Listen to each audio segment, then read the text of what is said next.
오늘 봉독한 아모스 5장 21절에서 24절은 아모스의 중심이 되는 주제의 구절이라고 할 수 있습니다.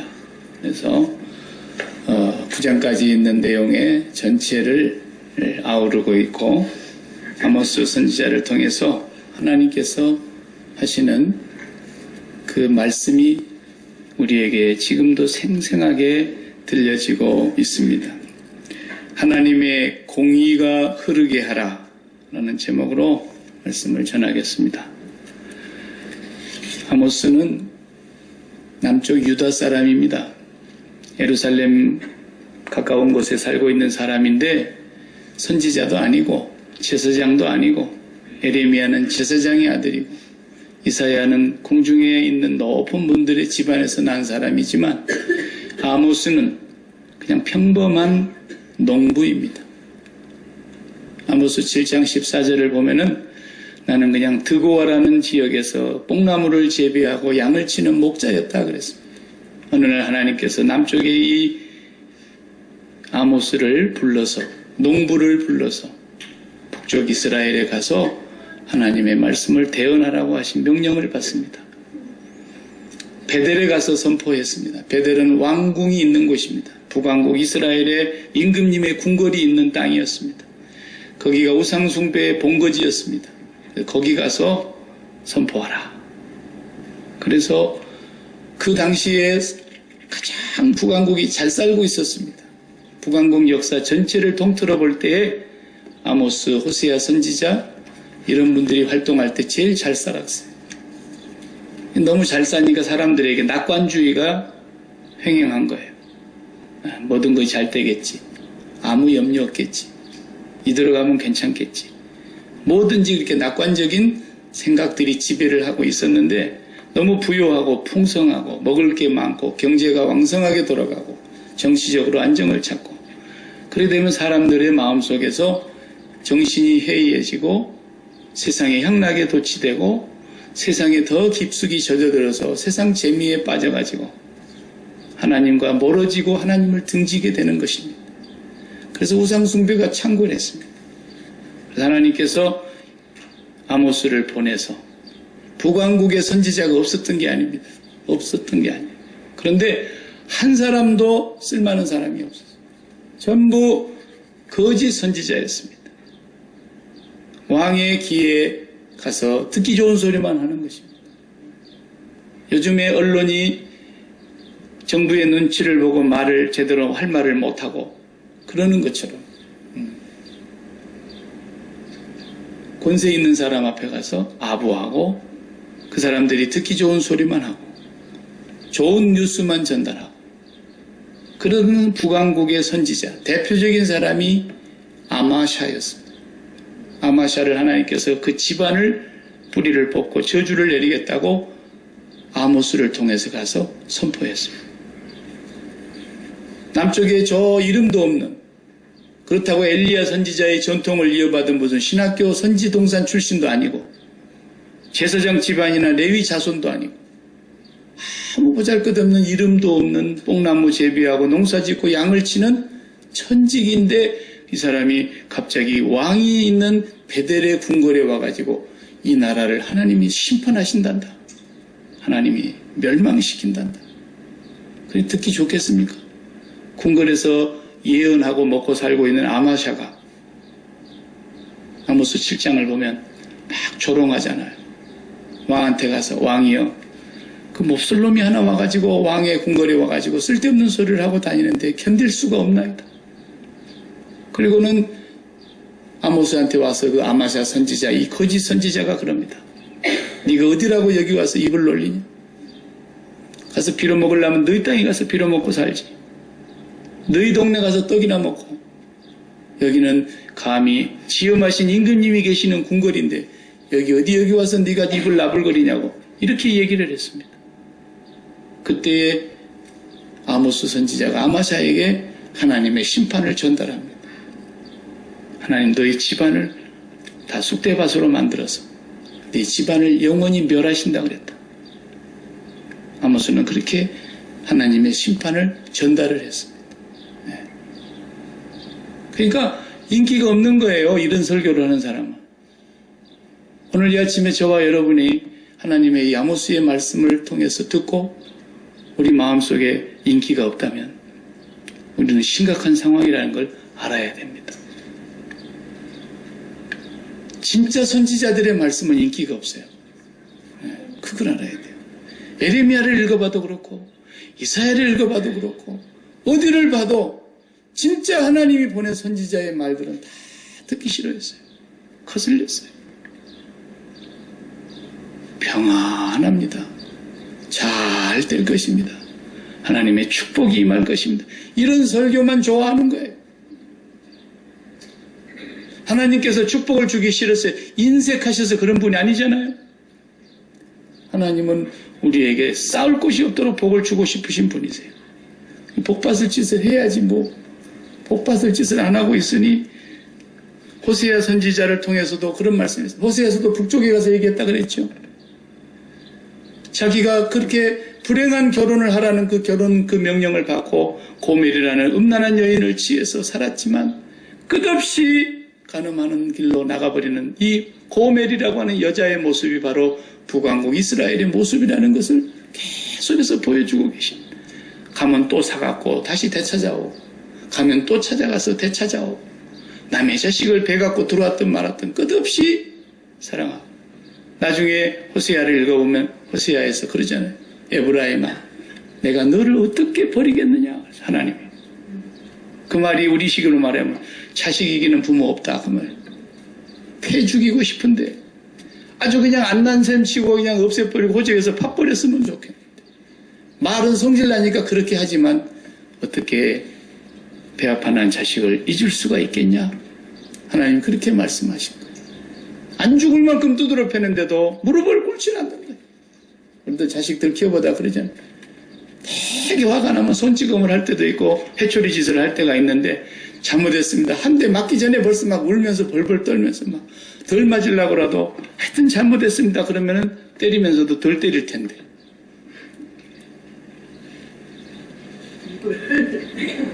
이러면서 10대를 다 맞아. 어찌 그렇게 미운지 몰라. 내 속에서 나와서도. 어디 이런 놈이 있나? 더 두드러 패고 싶어도 때린 사람 마음 좋나요? 이미 내 마음 찢어질 대로 상해갖고 때리는 건데. 하나님도 그런 거예요. 에브라임아 에브라임아 내가 어찌 너를 버리겠느냐.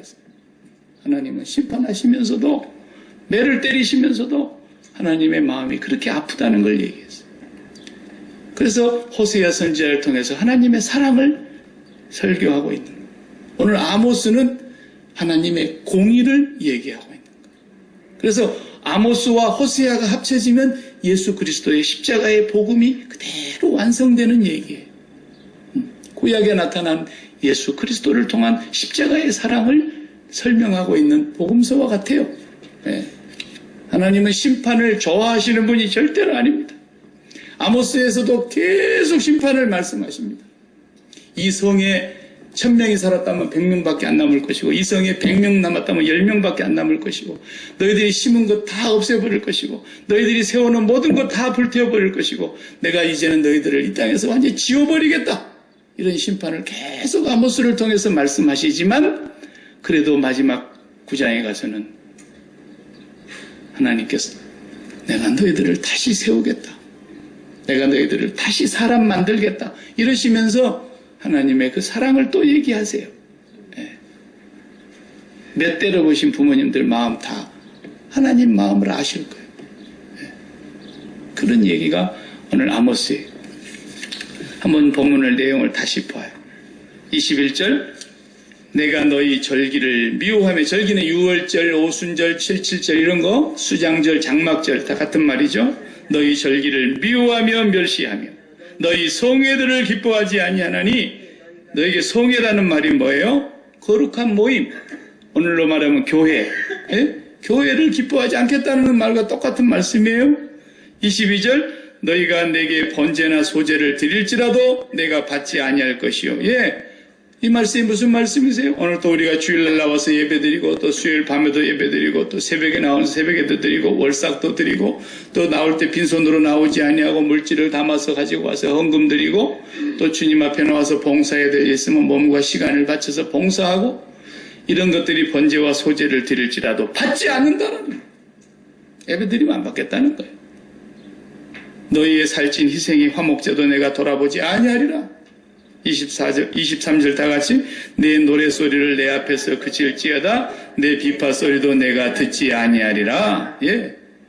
와서 뭐 찬양한다고 선서 찬양하는 거 기타 치며 찬양하고 바이올린 키면서 찬양하고 뭐 드럼 치며 찬양하고 손을 들어 찬양하고 목소리 높여 찬양하고 하나님 찬양 입 다물으라는 거예요. 안 받겠다는 거예요. 너희 소리를 듣지 않겠다. 왜? 24절 다 같이 오직 정의를 물같이 공의를 마르지 않는 강같이 흐르게 할지어다. 아멘. 예. 이 하나님의 공의 이것이 강물처럼 물같이 흐르게 하지 않는다면 예배는 다 무효다. 예배 안 드리는 거나 드린 거나 똑같고 하나님의 정의와 공의가 흐르지 않는 삶을 산다면 예수를 믿고 교회를 다니는 것과 안 믿고 그냥 이 밖에서 그냥 이방인처럼 사는 것과 똑같다라는 거예요. 하나님은. 오늘 본문이 그 말씀을 하고 계세요. 그 하나님은 창조주 하나님이시며 구약의 하나님이시며 신약의 하나님이시며 오늘 우리의 하나님이시며 영원히 변치 않는 하나님이시며 그분의 말씀은 바뀌지 않습니다. 우리가 주님 앞에 나와서 예배 드린다고 해도 소용없다라는 거예요. 그러니까 아무스의 설교가 인기가 없는 거죠. 나는 이렇게 오늘 또 어버이날 가족끼리 어디 여행 가면 좋겠고 자녀들을 데리고 나가서 다 이렇게 외식도 하면서 하루 쉬었다 오면 좋겠는데 그거 다 뒤로 하고 예배 드리러 왔는데 하나님이 그 예배도 싫다라는 거예요. 어떻게 하면 공의를 강물같이 흐르게 하지 아니하면 하나님의 그 정의가 물같이 흐르게 하지 아니하면 뭔가 막히면 아무것도 아니다라는 막힌다는 거 아시죠? 한 방에 가면 기가 막혔네요. 길을 뚫어야 되겠네요. 요기 말고 정신 말이에요. 예, 우리 속에 뭔가 천기가 흐른다 그러면 한 방에서 그런 소리 하잖아요. 예, 기가 막혔다. 그래서 너무 엄처구니 없는 소리를 들으면 기가 막혀 죽겠네 그러잖아요. 예. 우리 양방에 가도 의학에서 피가 막혔네요. 피가 막혔어요. 핏줄이 터졌거나 피가 막히면 그냥 반신불수가 되거나 아니면 죽거나 식물인간이 돼버리는 거예요. 요로가 막혔네요. 큰일 나는 거예요. 뭔가 막혔다라는 얘기는 심각한 얘기예요. 여러분. 하나님의 공의가 흐르지를 않고 막혔다라는 거예요. 이러면 예배드려도 소용없다는 거예요. 재물을 바쳐도 소용없다는 거예요. 오케스트라를 동원하고 파이프 오르간을 설치해놓고 수천억의 예배당에서 화려한 예배를 드리는 것도 다 소용없다는 거예요. 뭐가 안 되면 하나님의 공의가 흐르지 아니하면 하나님의 정의가 막혔으면 다 소용없다. 무효다라는 거예요. 무효다. 믿음이 뭐길래 이걸 신약으로 가져와서 해석하면 로마서와 히브리서와 야고보서 똑같은 말씀을 하고 계세요. 로마서의 얘기는 우리가 교리로만 그걸 보고 있지만은 로마서는 뭡니까? 믿음으로만 구원이다라는 얘기를 하고 있는 게 로마서죠. 의인은 믿음으로 말미암아 살리라. 그러니까 절대로 행함으로 안 된다라는 거예요.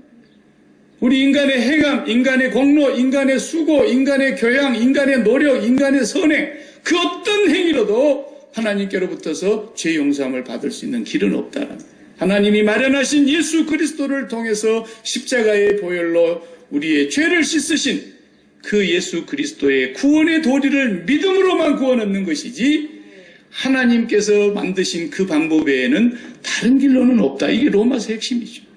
근데 야고보 사도가 딱 등장해요. 야고보는 누굽니까? 예수님의 동생.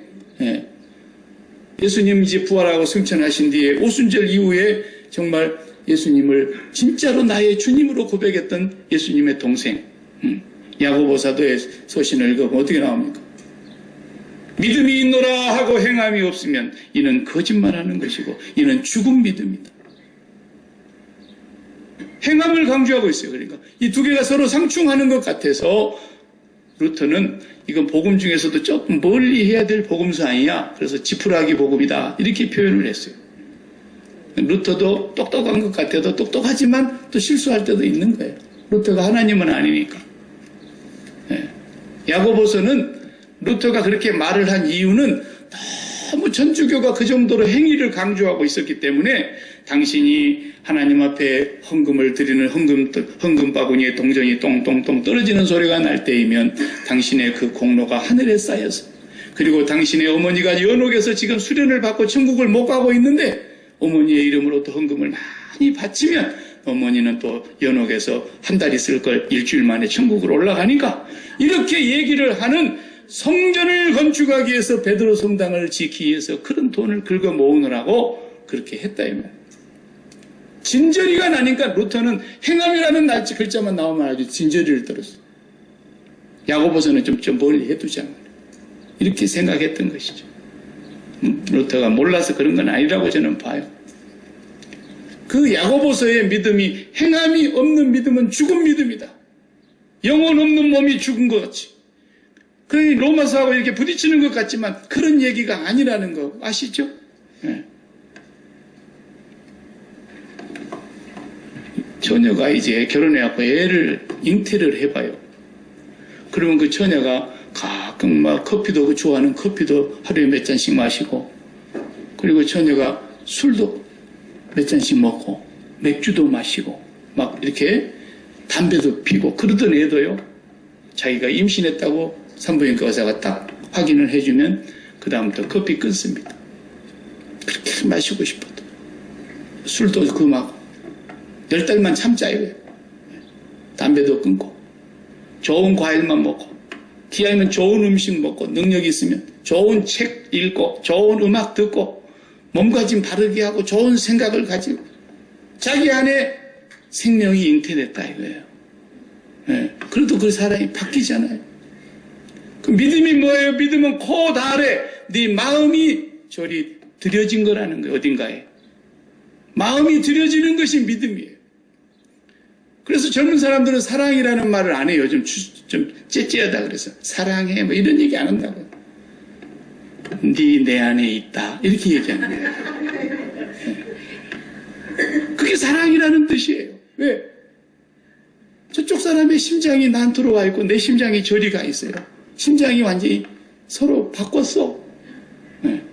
그래서 그 사람 보기만 하면 심장이 두근두근두근 하는 거예요.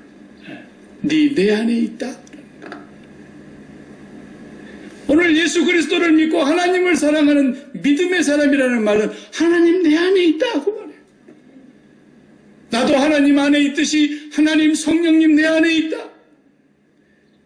여자가 애만 잉태해도 인생이 바뀌고 생각이 바뀌고 생활 습관이 바뀌고 그 좋아하던 게 다 끊어지는데 하나님이 내 안에 있다 그러면서 그대로 비방하고 그대로 수근수근하고 그대로 시기하고 그대로 미워하고 그대로 질투하고 그대로 거짓말하고 그대로 사기쳐먹고 그대로 부정 지르고, 그럼 그 안에 있는 하나님은 도대체 누구요? 상상 임신한 건가? 하나님 안 믿는 거예요. 성경은 디지털이에요. 아날로그가 아니에요. 12시 5분 전도 12시경이라고 하고 12시 5분 돼도 12시경이라고 하면 다 우리는 통했잖아요. 그러나 디지털은 그렇지 않아요. 띠 정확한 거예요. 성경은 그런 거예요. 구원이냐 구원이 아니냐 분명한 것이지 구원 받은 것 같기도 하고 안 받은 것 같기도 하고 이런 건 없는 거예요. 천국 아니면 지옥이지 가운데 연옥이 있는 게 아니에요. 내 안에 생명 하나만 잉태해도 내 삶이 바뀌어요. 그 좋던 술을 끊어요. 그 담배를 그 10달이라도 끊어요. 내 안에 하나님의 영이 계신다는데, 성령을 모시고 있는 성전이라 그러는데 여전히 똑같다면 저는 이 시간에 단호하게 정확하게 얘기할 수 있습니다. 그 사람은 하나님 믿는 사람이 아니거나 그의 신앙에는 심각한 병든 문제가 있다는 것입니다. 그게 인기가 없는 거예요. 그래서 아모스 선지자가 이렇게 설교를 하고 다니니까 저놈 좀 치워라 말이야. 아주 그냥 밥맛 떨어진다. 예. 그래서 로마서의 믿음과 야고보서의 믿음이 똑같다라는 거예요. 네가 진짜 믿음이 있다면은 믿음이 있는 증거를 보여보라는 거예요. 하나님이 한 분인 줄을 믿느냐? 아, 잘하는도다. 귀신들도 믿고 벌벌 떠느니라 그랬어요. 우리는 귀신만 또 못해요. 믿음이. 하나님 이름만 들으면 귀신은 하나님이 어떤 분인 줄 아니까 벌벌 떤다니까. 우리는 하나님 앞에서 떱니까? 그 거룩하신 이름 앞에 옷깃을 여미며 마음을 여미며 조아립니까? 얼른 애배 바쁘고 봐. 이불 순서 밥 먹으러 가자. 이런 거나 우리가 신경을 쓰고 있죠.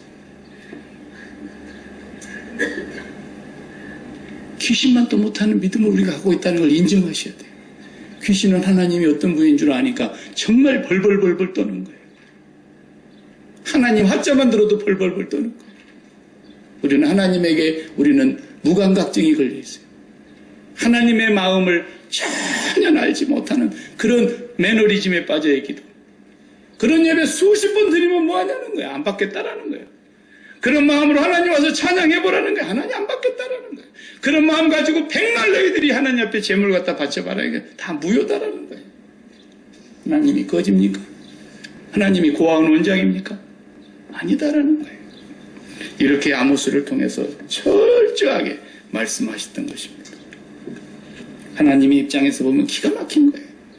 아, 우리 사람도 그렇잖아요. 나 같은 죄인이 인간도 내가 해도 대기업 회장님이라고 해봅시다. 자식을 5을 둬가지고 아들 3에 딸 2를 두는 큰 기업의 회장님이라고 한번 생각해봐요. 여러분 자신이. 그런데 다 시집장가 보내놨더니 하여튼 그냥 걸핏 한번 찾아와. 오늘 뭐 때문에 찾아왔냐? 아빠 보고 싶어서 왔어요. 또 왜 찾아왔냐? 오늘 아빠 생일이잖아요. 또 찾아서 왜 찾아왔냐? 오늘 음력으로 생일이잖아요. 그렇게 자주 찾아오는 이유가 뭐예요?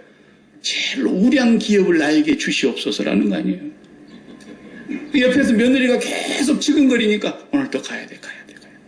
오늘 어머니 생일이야. 양력으로 오늘 어머니 생일이잖아. 음력으로 생일 또 세야 돼. 또 돼. 계속 찾아오는 거예요. 그런 속이 많이 보인다고 해봐요. 아이고 그냥.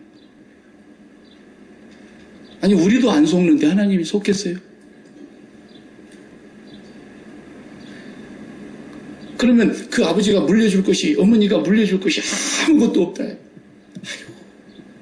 서로 안 모시려 그래. 오늘 생일날인데도 큰형님이 끓여드렸겠지. 둘째는 또 잊어버려. 아무 힘이 없어. 죽어도 뭐 가져갈 게 있어야지. 안 찾아와. 안 쳐다봐. 전화 한 통화도 없어.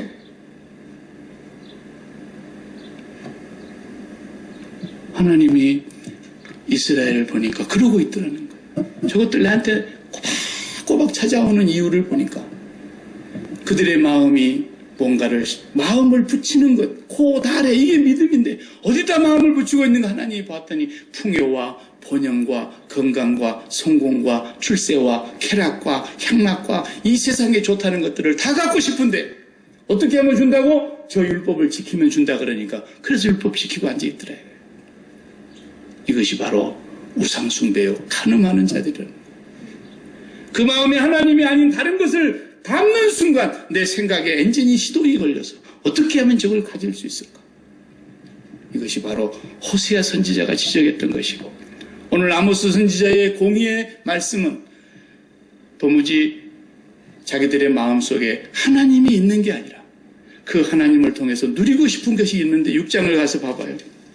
자, 6장에 뭘 누리고 싶어서 그랬는가 여러분이 한번 읽어보시겠습니다. 6장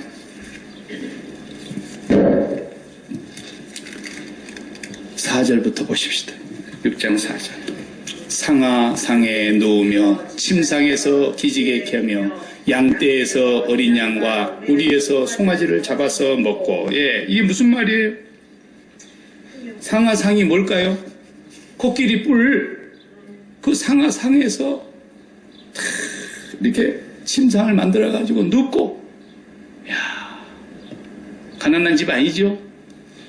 그 다음에 그 침상에서 자고 기지개 켜며 양떼에서 어린 양과 우리에서 송아지를 잡아먹고, 5절을 읽어봐요. 비파 소리에 맞추어 노래를 지절거리며 다이처럼 자기를 위하여 악기를 제조하며, 그래서 그냥 화려한 음악에 맞춰서, 반주에 맞춰서 악기 소리를 동원해서 예배요. 우리 교회 같으면 그냥 우리는 피아노 하나 치고 그냥 찬양대도 이렇게 오늘 아침에 이렇게 멋있게 해버리는데, 큰 교회 가봐요. 그냥 음대 안 나온 사람은 여기 앉도 못해. 음대도 너무 많아갖고 성악 전공한 사람만, 기악 전공한 사람은 또 기악 가지고 와야 돼. 바이올린 가지고, 뭐 비올라 가지고, 첼로 가지고 오고, 막 플룻 가지고 오고, 각각의 자기 나름대로 기악 전공한 사람 갖고 와가지고 오디션 다 마친 뒤에 제대로 하는 사람 다 거기 자기를 뺏길까 봐서요 52주일 결석을 못해요.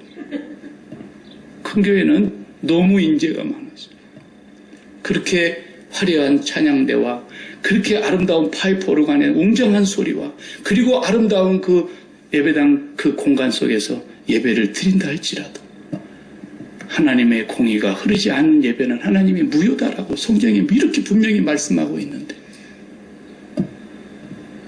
그러니까 그렇게 화려했던 웅장했던 성당들 다 이제 불타서 없어지고 또 저거 수천조를 들여서 저것도 복원한다 그럴 거 아닙니까? 뭐 하는 짓거리입니까? 그 하나님이 거기 계셔요? 싹 다 없어져 버려야지.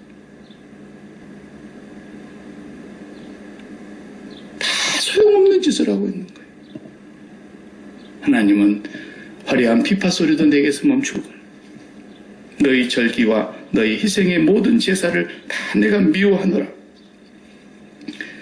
그 다음 읽어보세요. 대접으로 포도주를 마시고 향유를 부었다 그랬어요. 이게 전부 뭐예요? 지도자들의 나라의 원임금으로부터 시작해서 모든 백성들의 그런 사치 향락의 모습을 보여주고, 경제가 극에 달하니까 전부 낙관주의에 빠져서 다 이렇게 잘 먹고 잘 사는 세상이 오니까 모두가 다, 우리 사람은요 안 그럴 것 같죠? 오늘 여러분에게 라르리가 하나씩 다 당첨돼봐요. 큰 것도 너무 욕심 부리지 말고 그냥 투음 1년짜리 하나만 당첨돼봐요. 다음 주부터 교회 안 나와. 왜? 일단은 또 몸을 좀 피해야 되잖아요. 그리고 여행도 좀 갔다 와야 되잖아요. 그리고 또 집도 좀 바꿔야 되잖아요. 차도 바꿔야 되잖아요. 살림살이 세간 다 드러내고 새 것도 좀 바꿔야 되잖아요. 그게 인간이에요. 예외 없어요. 여기 설교하고 있는 박 목사는 안 그럴 것 같아요? 나도 목회 그만둬요 이제.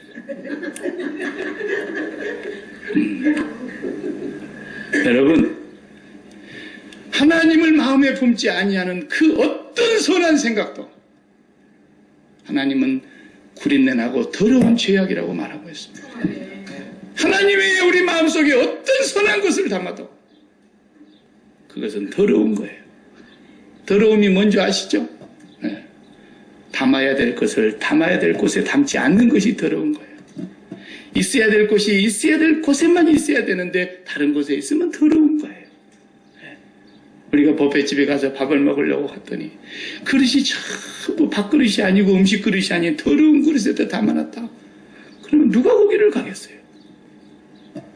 우리 마음은 오직 하나님 그 이름만 있어야 될 곳이요, 이것이 하나님의 성전이라 그랬어요. 여기다 다른 것을 마음에 담기만 하면, 근데 율법에 내 부모를 공경하라 그랬어요. 살인하지 말지니라, 간음하지 말지니라, 도적질하지 말지니라, 그 다음에 탐내지 말지니라, 거짓 증거하지 말지니라, 이런 말씀들을 주셨는데, 그리하면 내가 땅에서 복 받을 것이다 그랬단 말이에요. 그러니까 막 모든 이스라엘 백성들이 그렇게 살려고 몸부림을 치며 바늘 허벅지를 찔러가면서도 그 말씀을 지키려고 애를 썼어요. 그래서 바울 사도 같은 사람은 한 계명도 안 어겼다는 거야. 율법으로 흠이 없는 사람이라고 자칭 그렇게 주장했던 사람이에요. 근데 실질적으로는 성령이 오시질 않아서 자기가 지키고 있는 줄 알았던 거죠. 이 말씀을 하신 성령님이 딱 임재하고 보니까 세상에 사도 바울이 자기 자신을 들여다보니 율법으로 흠이 없는 자가 아니라 내가 죄인 중에 괴수더라는 거예요. 성경 하나 벌써 읽어봐요. 장로님 가서 한번 넘겨봐요. 로마서 7장 14절이에요. 사도 바울이 그렇게 잘난 체하던 사람이 이렇게 예수 믿고 고백하잖아요. 우리가 율법은 신령한 줄 알거니와 나는 육신에 속하여 죄 아래 팔렸도다. 예, 율법은 잘못된 게 없어요. 하나님의 법이니까 신령한 거예요. 그런데 자기의 심령 속에는, 자기의 마음 속에는 하나님을 닮지 아니하였고 하나님이 주신다고 하는 것들을 담고 살았기 때문에 육신에 속하다 보니까, 육신에 팔려 있다 보니까, 그래서 내가 행하는 것을 내가 알지 못했네. 내가 원하는 것은 행하지 아니하고 도리어 미워하는 것을 행하더라는 거예요. 다 같이 읽어봅시다. 만일 내가 원하지 아니하는 그것을 행하면 내가 행하는 것은 시인하노니 이제는 그것을 행하는 자가 내가 아니요 내 속에 거하는 죄니라. 이거 죄가 그렇더라고요. 죄. 뭐가 죄예요? 도둑질하고 거짓말하고 이런 게 죄가 아니고 그보다도 더 근본적인 죄를 얘기하고 있는 거예요. 내 마음속에 하나님 아닌 다른 것들을 담은 모든 것이 죄더라는 거예요. 그 죄를 담고 나는 순간부터 내 생각의 엔진이 가동이 되면서 이것을 내 것으로 만들기 위해서 계획을 세우고 실천사항을 만들어서 행동으로 옮기게 되더라고요. 이게 모두가 다 죄입니다. 죄더라는 거예요. 그래서 내 속, 내 육신에 선한 것이 거하지 아니하는 줄을 아노니 원함은 내게 있으나 선을 행하는 것은 없노라. 다 같이 내가 원하는 바 선은 행하지 아니하고 도리어 원하지 아니하는 바 악을 행하는도다. 다 같이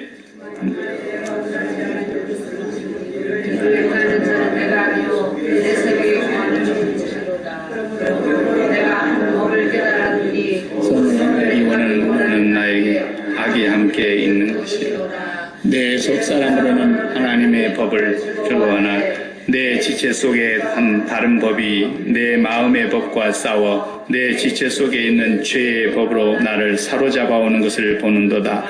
오라 나는 공고한 사람이로다. 이 사망의 몸에서 누가 나를 건져내랴. 그랬어요. 예? 몸부림을 쳐봤어요. 자기가.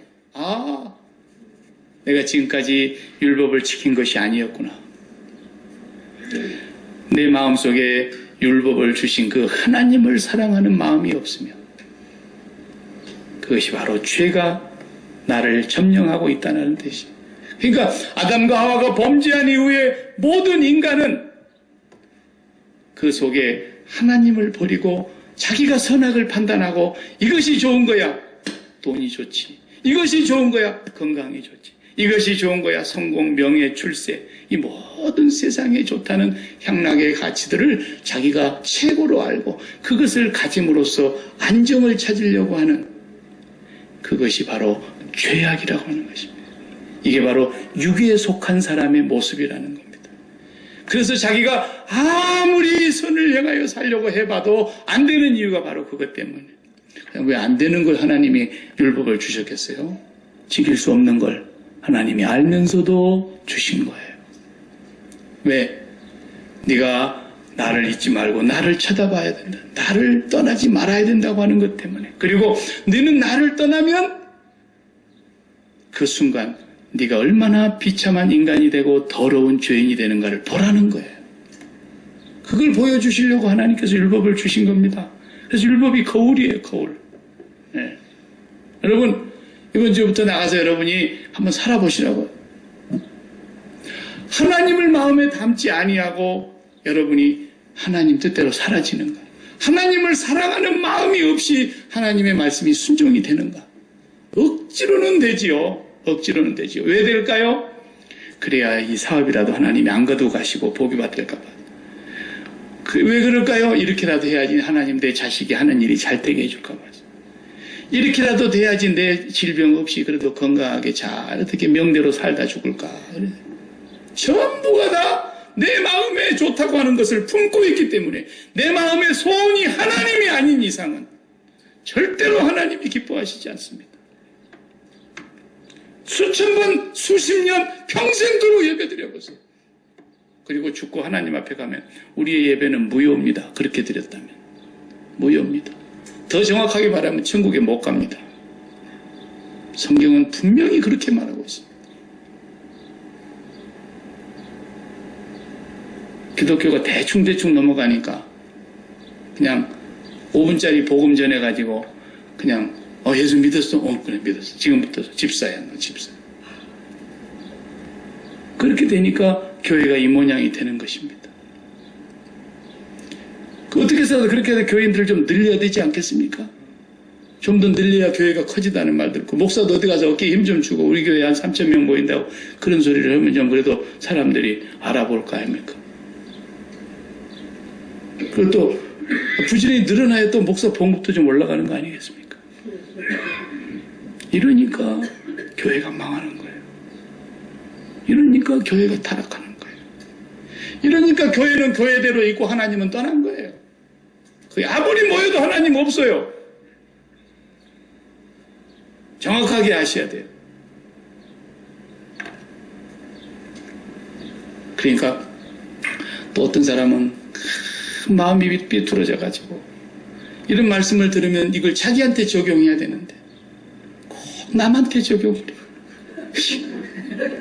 지금까지 무슨 권사야. 잘 갖고 교회 다녀서 맨날 다녀봐라. 자기한테 적용하라는 하나님의 말씀인데 남한테 적용하잖아요. 이 사람도 문제예요.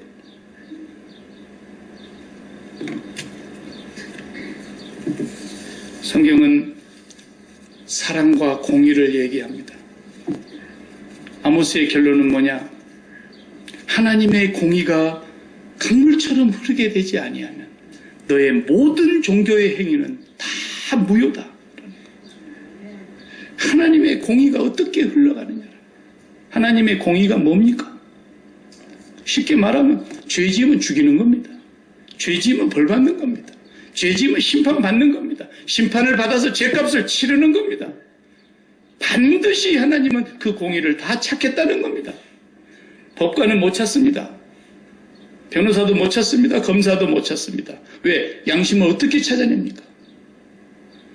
법으로만 다스릴 수 있지 성문법 외에 불문법을 어떻게 다스립니까? 양심의 법을. 양심으로 속이는 것을. 변호사도 속이는 법을 가르쳐 주는데 요 얘기는 절대 하면 안 됩니다. 당신한테 불리합니다. 그러나 하나님의 법 앞에서는 자기가 이실직고할 거라 그랬어요. 하나님의 법 앞에서는 아무도 빠져나갈 수 없습니다. 하나님은 반드시 공의대로 심판하시고 그 심판을 8장 9장 읽어보세요. 얼마나 처절한 심판의 내용을 쓰고 있는지. 8장 9장이 그 무시무시한 심판의 얘기를 다 하고 계셔요. 그런데 마지막 9장에 가서 9장 11절에 하나님 이런 말씀을 하셔요.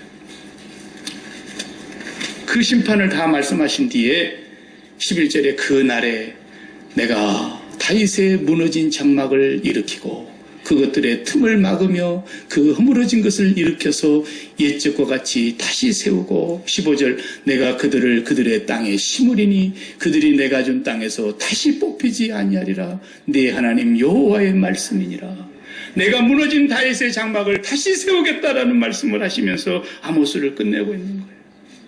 그리고 다시는 내 백성을 그 누구도 뽑히지 아니하도록 내가 다시 심겠다고 말씀하고 계세요. 이 말씀이 요한복음 2장에 예수님이 하신 말씀. 너희가 이 성전을 헐어라. 내가 사흘 만에 다시 세우리라. 그래서 예수님이 오셨을 때 유대인들은 다윗의 자손이여 다윗의 자손이여 메시아를 그렇게 불렀던 거예요. 메시아가 오면 다윗의 나라가 다시 다윗의 왕국이 다시 세워질 것을 생각했기 때문에 그들은 하나님의 나라를 볼 수 없어서 땅의 왕국만을 기억하면서 땅의 나라, 땅의 통치만 생각하면서 다윗의 나라를 그렇게 불렀는데 예수님이 가는 길이 그쪽 아닌 것 같거든. 그래서 십자가에 못 박으라고 소리쳤던 거예요. 하나님께서는 우리에게 한치의 남김없는 처절한 심판, 멸망, 저주, 지옥의 형벌을 내려야 되는 그 공의로우신 하나님께서 바로 너희가 이 성전을 헐어라. 너희가 이 내 육체를 헐어라. 예수님 십자가에 못 박혀 죽으시는 그 죽음이 하나님의 공의의 심판의 장면이었던 거예요. 그 자리가 누구 자리라고요? 저와 여러분의 자리예요. 우리의 실존, 우리의 처지는, 우리의 본전은, 우리의 자리는 그 십자가에서 하나님의 저주를 받으신 예수 그리스도의 처절한 형벌의 자리가 내 자리입니다. 아멘? 우리는 지옥을 면치 못할 죄인입니다. 한순간도 그걸 잊지 않는 것이 십자가를 생활하는 사람의 태도인 것입니다. 그 자리에서 보면 우리는 상하상에 눕지 아니하고 어린 양과 소를 잡아먹으면서 날마다 비파 소리를 저절거리면서 하나님 앞에서 살아가지 않아도 우리는 이미 사치하고 있고 이미 호강하고 있는 거예요. 우리가 얼마나 호강하고 사는 줄 알아야 돼요. 아니 몸뚱아리 끝까지 좀 아프다고 저도 아프지만 호강하는 줄 알아야 돼요. 우리가 안 가봐서 그렇지 눈으로 직접 목도 안 하고 그냥 브라운관으로 봐서 그렇지 아프리카만 가봐요. 우리가 얼마나 호사스럽게 살고 있는가. 아프리카같이 살더라도 예수 그리스도를 붙들고 죄 용서를 받았다면 그들은 호사하고 있는 거예요. 하나님의 저주와 하나님의 진노의 무서운 공의의 심판이 시행되는 그날은 여호와의 날이라 그랬어요. 요엘서에서 그걸 말하고 있어요. 그날이 오면 지금 우리가 사는 것은 너무너무 호사스러운 날이에요. 너무너무 우리가 지금 호강하고 있는 거예요. 너무너무 우리는 지금 사치스러운 삶을 이미 살고 있는 거예요. 그러나 그 십자가의 은혜, 그 십자가에서 이루어진 공의, 그걸 모르기 때문에 맨날 다른 사람 보고 목말라갖고 왜 저는 저렇게 잘 사는데 나는 이렇게 사느냐고, 나는 언제적 저렇게 살아볼까 그러면서 날마다 한탄만 하고 있는, 그리고 언젠가는 나도 쨍하고 해뜰 날이 오겠지, 그런 헛소리나 듣고 앉아서 위로받고 있는 거예요. 박 목사도 그러면 그러게, 나는 언제나 큰 도시에 가서 큰 목회 한번 해볼까. 저 사람들하고 나하고 뭐가 달라서 저 사람들은 저렇게 큰 목회하고 나는 조그마한 목회를 하나. 여러분 난날 있다고 한번 생각해봐요. 하나님이 내려다보면 기가 막히지. 우리는 바로 그 예수 그리스도의 저주받은 십자가 자리가 나의 자리요, 여러분의 자리요, 우리가 그 처지에 있다는 것을 한순간도 잊어서는 안 되는 거예요. 그 사람만이 진정으로 예수 믿는 사람이고 십자가를 생활하는 사람이고 날마다 죽는 사람이고 날마다 세례받는 사람이고 그리스도와 함께 연합되어 있는 사람이에요. 그 사람에게는 하나님의 사랑의 물결이, 하나님의 공의의 물결이 흐르는 거예요. 그 공의의 물결이 흐르게 하라는 거예요. 자기 잘났어 그러면 절대로 공의가 내려오질 않아요. 하나님의 그 공의, 그 십자가에서 완성한 그 공의 말입니다. 그 공의와 그 사랑이 나에게 흘러내려와야 돼요. 그러려니까 내가 죽어야 된다 그 말이에요. 내가 안 죽어봐요. 그 공의가 내려오는가. 내가 안 죽어봐요. 끝까지 내가 살아봐요. 내가 죽고 내 안에 그리스도가 살면 하나님의 공의가 이루어질 텐데. 이렇게 잘 먹고 잘 살면서 그 다음 뭐라 그랬어요? 요셉의 환난에 대해서는 안중에도 없는 자들이라 그랬잖아요. 아까 6장에서 우리가 읽다가 말았는데 요셉의 환난에 6장 6절에 대적으로 포도주를 마시며 귀한 기름을 몸에 바르면서 요셉의 환난에 대하여는 근심하지 아니하는 자로다 그랬죠. 요셉이 누굽니까? 이스라엘을 얘기하는 거예요. 그러니까 그렇게 풍요로운 삶, 사치를 누리면서도 도무지 하나님이 보시고자 하는 그런 마음은 찾아볼 수가 없고, 이웃을 돌아보는 마음도 없고, 동족을 살피는 마음도 없고, 죽어가는 사람들을 돌아보는 마음도 없고, 오직 자기 하나의 사치를 위해서만 살아가는 이 사람들의 모습을 보면서 너희가 아무리 내 앞에서 예배드려봐라, 아무리 무수한 재물을 갖다 바쳐봐라, 천천의 수양이나 만만의 강수 같은 기름을 부어봐라, 내가 그것을 받는가? 다 무효다라는 겁니다. 이걸 아셔야 됩니다. 이번 주에 나가서도 여러분은 십자가를 잊어버리면 안 돼요. 내가 여러분에게 무슨 힘든 일 하라고 가르칩니까? 돈 드는 일 하라고 가르칩니까? 성경 어느 곳에 그런 얘기가 있습니까? 나는 저주받아 합당한 자요, 예수 그리스도의 그 공의로운 심판의 자리, 십자가의 죽음의 자리가 내 처지고 내 자리라는 것을 날마다 기억하면서 나는 지금도 호강하고 삽니다. 나는 지금도 감사할 것밖에 없습니다. 나는 지금도 너무너무 사치스럽습니다. 하나님, 내 안에 그 하나님의 공의가 흘러 들어오게 하라는 거예요. 그 사람만이 사는 사람이라. 그러면 여러분은 죽고 여러분 안에 그리스도가 살아가는 삶이 될 때에 여러분 속에서 하나님의 공의가 시행되지 않겠습니까? 하나님의 사랑이 나타나지 않겠습니까? 이것이 바로 아모스가 그토록 외쳤던 하나님의 음성인 것입니다. 기도하십시다. 하나님 감사합니다.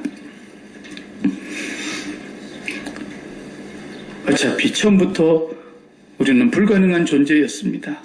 죄 중에서 태어났고 죄 중에 잉태되었고 우리 조상 아브람과 하와가 범죄하고 에덴 동산에서 쫓겨난 이래 우리 인간은 하나님을 등지고 살면서 아무리 몸부림쳐도 하나님의 법대로 살 수 없는 인간이었기에 하나님께서는 우리를 위하여 독생자를 예비하셨고 예수 그리스도를 통해서 하나님의 공의가 시행되게 하셨고 예수 그리스도를 통하여 하나님의 사랑이 얼마나 큰가를 우리에게 나타내셨나이다.